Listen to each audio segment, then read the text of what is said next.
We just had the most beautiful conversation in the living room about attachment and actually the story underneath attachment. And it's never what you think it is.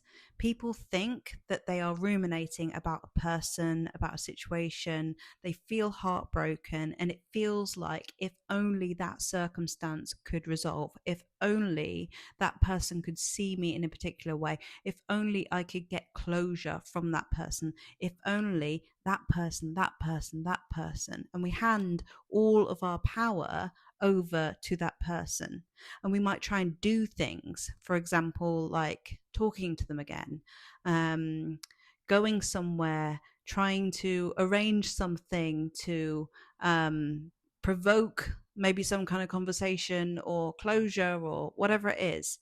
But as I always say, when we're doing things like this, what we're actually doing is moving the furniture. You are the house.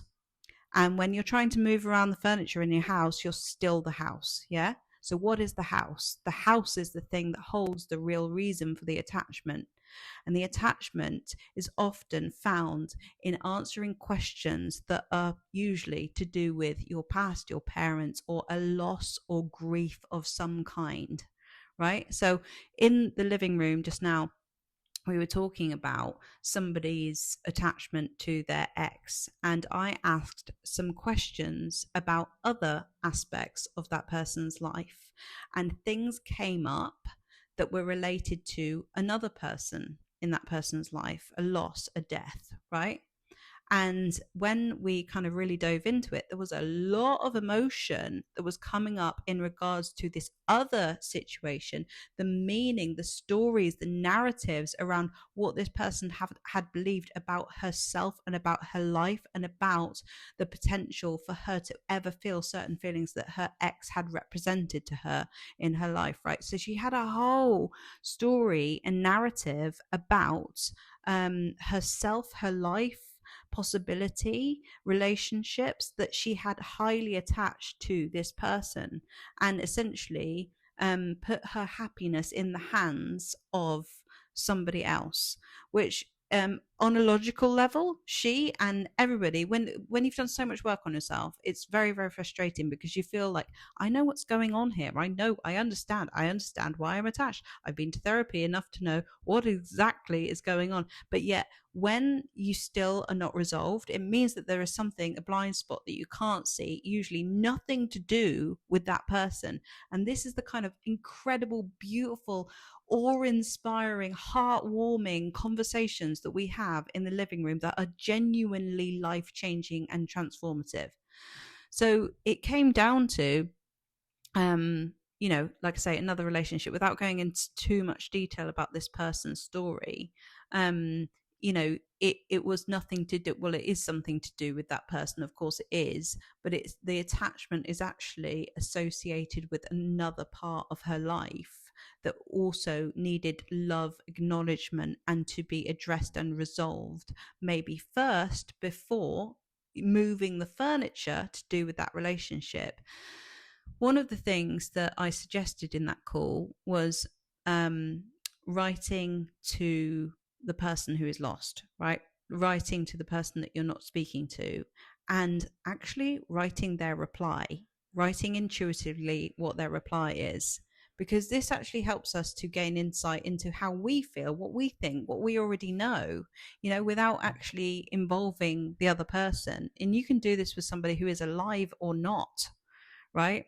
So it was a really interesting, insightful exercise. Usually I find that when it comes to attachments to somebody in a romantic context, the link is very often to do with one of two things: our parents, unresolved things from our childhood. That is like the first go-to questions that I ask to do with parents.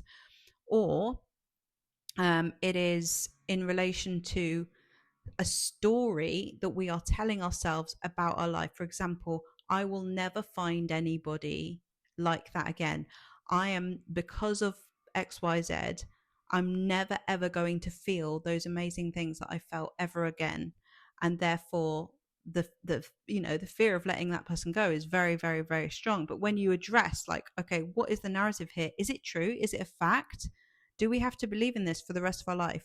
Because if it's a fact, which, let me just tell you, it never is a fact, and that's not to invalidate the feelings, but usually we are responding to narratives and stories and not responding to our feelings. And our feelings are the things that hold the key. Now, in this session that we had today, there was tears, there was emotion come up that needed to come up, and it was so beautiful. And everybody was, with her in that experience, holding her through that story, and through the true deeper things that were coming up that really needed to be addressed. And it was just so heartwarming.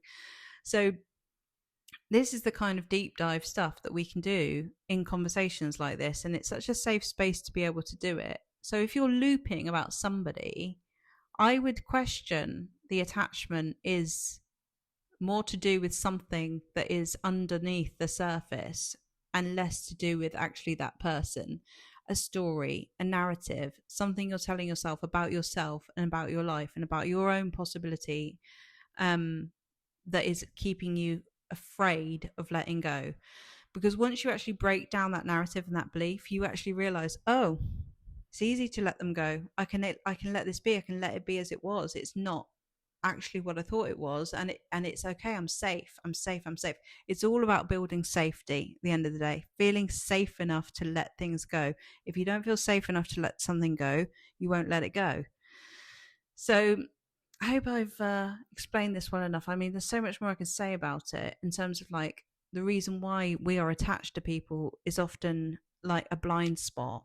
It's usually, it takes another pair of eyes or just intuitive questioning to get to actually what that blind spot actually is. And I've been doing this for years now. I've got quite good at it, as in I've got quite good at asking the right questions. So if you need help with this, come to the living room. I would love to meet you, love to see you there. And if you want any more information about what I do, you can find out in the link below. Follow me on my new Instagram. It's really fun over there. I'm just posting whatever the hell I feel like. And I'll see you in the next video. Bye.